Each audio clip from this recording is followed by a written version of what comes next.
Oui, je suis arrivé, j'ai d'abord été responsable des métallos sur l'ensemble de la Seine-Maritime et ensuite à la direction de l'Union départementale. J'étais secrétaire général adjoint de l'Union départementale. Et dans mes responsabilités, j'avais le Havre, notamment le Havre, donc, qui à l'époque avait comme responsable CGT Henri Battard, qui était le secrétaire de l'Union locale. Et c'est tombé dans les batailles du France. La dernière grande bataille du France. Il y en avait eu d'autres avant, en 1974 notamment, mais il y en avait eu d'autres. Celle où il est décidé de vendre le bateau. Et malgré toutes les démarches que nous avons pu faire au niveau national et ainsi de suite, pour éviter ça, on n'a pas réussi. Alors on décide à un moment donné d'occuper le pont au-dessus de l'écluse de façon à bloquer le bateau, et y compris l'abeille Flandre, je crois que c'était l'abeille Flandre, qui était là pour le tirer, éventuellement, qui d'ailleurs l'a emmené jusqu'à Bremerhaven.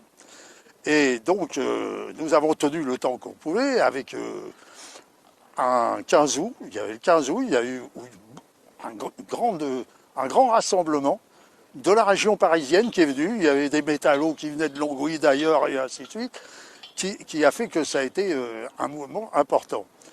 Mais dans les jours qui ont suivi, évidemment, rapidement, en une nuit, les gardes mobiles sont intervenus et nous avons été obligés de quitter le machin. Et nous avions décidé qu'on n'en resterait pas là.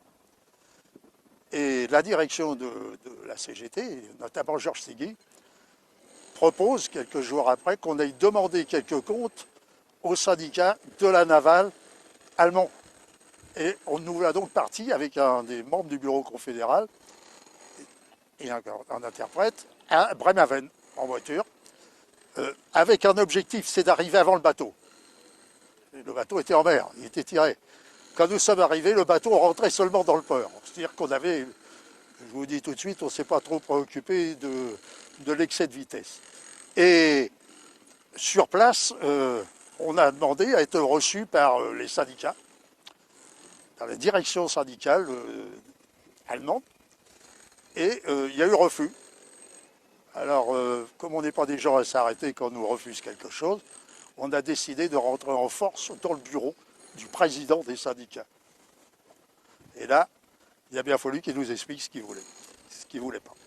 Alors, on a dit, voilà ce qu'on veut. Nous, on veut partager le nombre d'heures de transformation du bateau. Et ils nous ont dit, on ne discute pas.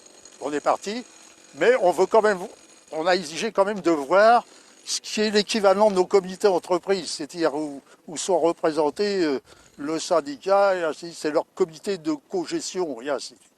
On arrive donc, on a été reçus. La discussion a commencé un peu, ça allait, et d'un seul coup, un message est arrivé de la direction nationale des syndicats de la métallurgie allemande, de dire, on ne discute pas, je vais vous dire la formule exacte, on ne discute pas avec la CGT communiste. Point final. Pour nous, c'était terminé.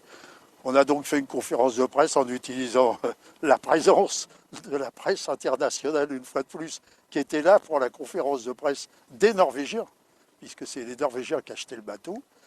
Et on a donc dit ce qu'on avait à dire, et puis c'est tout, quoi. On est rentré, on était battus, c'était évident qu'on était battus. Mais jusqu'au bout, on a tenté de sortir de la situation. Je signale d'ailleurs, parce que ça nous a fait mal, ils nous ont dit, est-ce que vous voulez une dernière fois visiter le bateau? On leur a dit quand même pas, on le connaît mieux que vous, on l'a construit.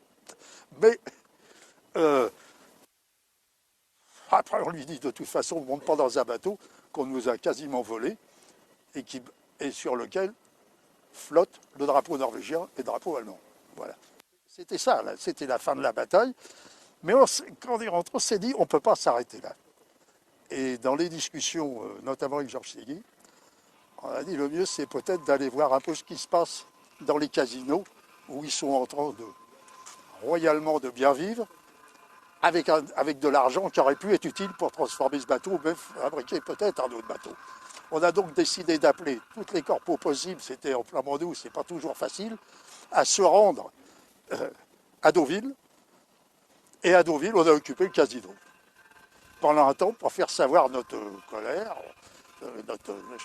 on a d'ailleurs déroulé une grande banderole dans le casino. Ici, les patrons dépensent l'argent que vous leur avez gagné. Enfin voilà, c'était ça, pour montrer un peu ce que c'était. Et cette manifestation, bon, c'est bien. On a eu des reproches venant dans la presse ouest de France, notamment de la maire de Deauville, sous prétexte qu'on a cassé les portes du casino. Non, nos camarades métallos, ils sont habitués, de la navale notamment, à faire des travaux de force. Quand ils ont forcé, bon, bah, la porte, on l'a cassée. Enfin bon, ça a été l'explication. Mais cela dit, ça a été une grande bataille. Et je crois qu'on n'a pas gagné celle-là, mais on en a gagné une autre. C'est la venue d'un dock flottant beaucoup plus important. Et ça, c'est le résultat de notre bataille. C'est-à-dire que le gouvernement n'a pas pu nous ignorer. D'accord, le bateau était parti. Mais on avait besoin d'un dock flottant pouvant recevoir des bateaux importants au Havre. Et peut-être même les porte-conteneurs. On y pensait déjà aux porte-conteneurs, ça commençait. Et donc on a gagné ça. Cette partie-là, elle a été gagnée. On n'a pas été perdu totalement. On a perdu le bateau, mais on n'a pas perdu pour les gars de la navale. Voilà, c'est tout. Je pense que c'est ça la grande histoire.